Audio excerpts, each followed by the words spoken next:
Hello, everyone, and welcome to Session 3 of the Global Black Feminist Reading Circle.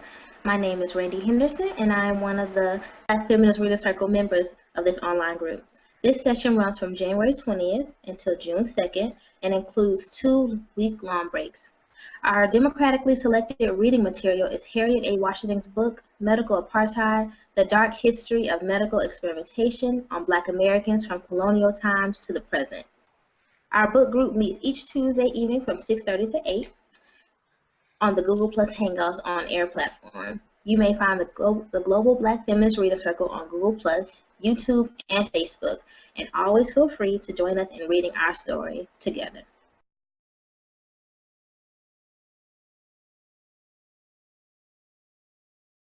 So this evening we're going to summarize and discuss Chapter 1, Medical Apartheid, The Dark History of Medical Experimentation on Black Americans from Colonial Times to the Present by Harriet Washington.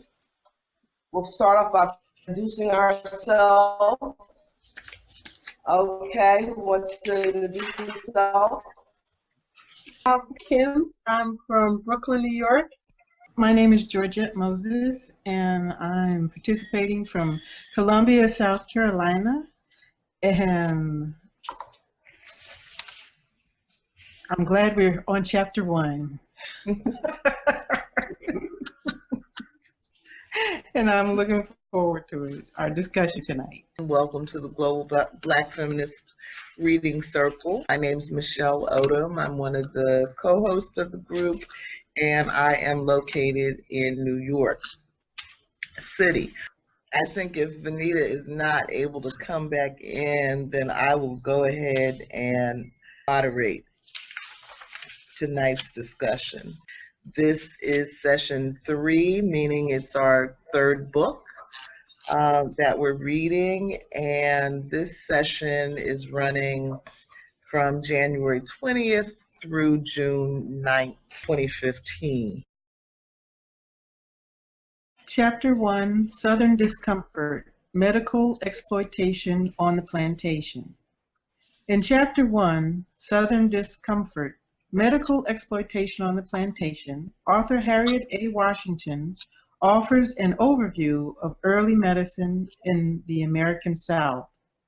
She briefs readers on the beliefs, practices, and conditions in which doctors and African Americans encountered one another. She identifies the shared economic interests doctors held with planters and how this common bond undermined the health of and instilled the fear of medicine, or iatrophobia, in Black Americans, a fear that exists to this day. Primarily focused in the 1700s and 1800s, this chapter describes the deplorable public health practices of the era, which only worsened circumstances for the enslaved population. We also learn a bit about scientific racism, or the use of scientific techniques and hypotheses to support or justify the belief in racism, racial inferiority, or racial superiority, or alternatively, the practice of classifying individuals of different phenotypes into discrete races.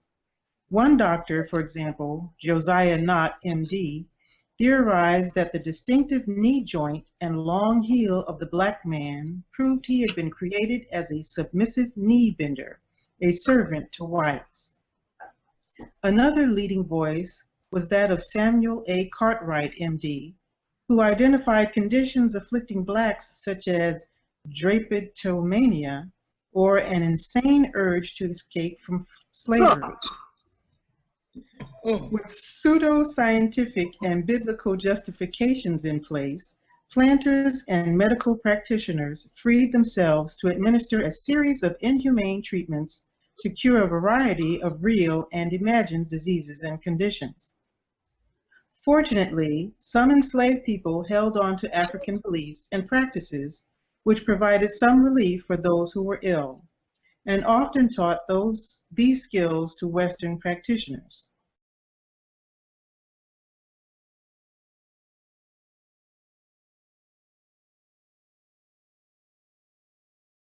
Ominously for Blacks, The owners, not the enslaved workers, determined safety and rationed medical care, deciding when and what type of care was to be given. Scientists also claimed that the primitive nervous systems of blacks were immune to physical and emotional pain and to mental Wow. illness, which released physicians and owners from the responsibility of shielding black slaves from painful medical procedures and justified torture, such as branding, whipping, hobbling, and maiming. But most physicians shared the economic and political interest of slave owners and conspired with planters, their real clients, to subjugate slaves by invading their bodies.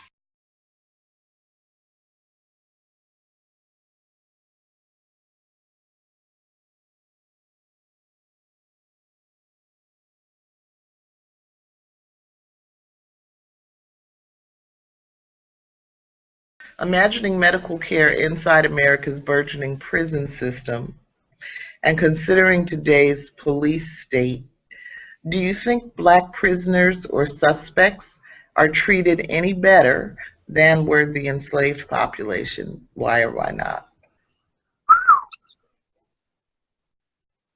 Oh boy. I think Kim started us off on that. It was a great reason why they're the new guinea pigs for everything. Mm-hmm. Mm-hmm. It's money, you know. They have a captive population they can experiment on. I was watching something on Free Speech TV where they had, I think, some jail in the Midwest was the mother was complaining because they're all privatized prisons. And so her son, who needed, I don't know, medication for his liver or kidney, something like that, they wouldn't give him they wouldn't give him the medication, and they wouldn't let the doctor see him. And even though they were supposed to, but who can, you know, you can't make them do what they don't want to feel they want to do if it's not cost effective for them. And so, you know, he's just another number, and if he dies and he can't go to their little sweatshop, you know, that day and make $1.25, oh well, you know. And I was surprised to learn that there are so many industries are inside of the prison system. Yeah. Really? Oh, From, yeah. Yes, from help desk, customer service, what is it, marketing, they're doing electronic work, all kinds of stuff that people out here on the outside, you know, they're looking for these jobs, they're Right. qualified for these jobs, but if you can get the prisoners to do it, and, you know, you've got some legislator to sign off on it, you know, yeah, this is saving money, you know, those useless criminals, you know, they're not doing anything anyway, take the TVs away and put them to work. But there are people out here who are suffering, need the benefits, need that extra income, can't get these jobs because they've made a deal with these corporations. It's just, Well, it just seems like everybody is just being pushed toward the prison system, you know, Yeah. either as an employee of it, or more likely as a resident in it, you know, and we don't seem to be really doing anything about what people on the outside need, you know. I don't know. That's true. Yeah. So, Kim, did you want to say anything on that question? Like the thing that scares me the most is that I read somewhere that the largest growth in prison population is African American women. Yeah. Whoa. So it's coming for us too. It's coming. Oh. Absolutely. Absolutely. You know, because when you can't find work, you know, you're a hop, skip. You're not even a hop, skip, and a jump. You're a hop away from becoming a criminal. And just like they can predict, you know, the trajectory of a third grader and figure out how many prisons they need to build, they can look at the unemployment rate and, you know, and figure out what the needs are going to be. You know, but I just think they're counting on they're whoever they is are counting on our not being able to, you know, make a living wage because it has become so profitable, profiting on the misery and poverty of masses and masses of people. So, but I think also in terms of the question that, you know, when we look at the sort of astronomical rate of men and women, boys and girls, being killed by the police, you know, I mean, it's hard for me to really tell if it really, I mean, I do think there has been a significant increase since Obama has been in office, but at the same time, I'm aware that there have always been police killings of black people with no consequence to the police. So, you know, this question of do black lives matter, you know, certainly from the system's point of view, for as long as we have been in this country, we have been treated as if black lives do not matter. And that started in the slave system and, you know, and to a large degree still goes on. So I do not think that prisoners or suspects, you know, I'm thinking about that college professor out west somewhere, what was it, about 6 months or so ago, that was walking, maybe it was Arizona, was walking, there was some construction happening on the sidewalk, so she walked into the middle of the street and the cops stopped her and you know, and that turned into a beating and Wow. you know, and I mean, here's this, you know, articulate professional woman, and that's how quickly it can turn. So, you know, so people are not taking the time to actually see us. One of the this is another tangent, but I have to go on this one, Gorgette. Okay. You have our permission. Go ahead. You know, there's that quote. Let me read it again. It's a part of the summary that says, one doctor, for example, Josiah Knott, MD, theorized that the distinctive knee joint and long heel of the black man proved he had been created as a submissive knee bender, a servant to whites. Crazy. Now that's the insanity. Not the other stuff. Yes, that's insanity. But that's what we've been dealing with.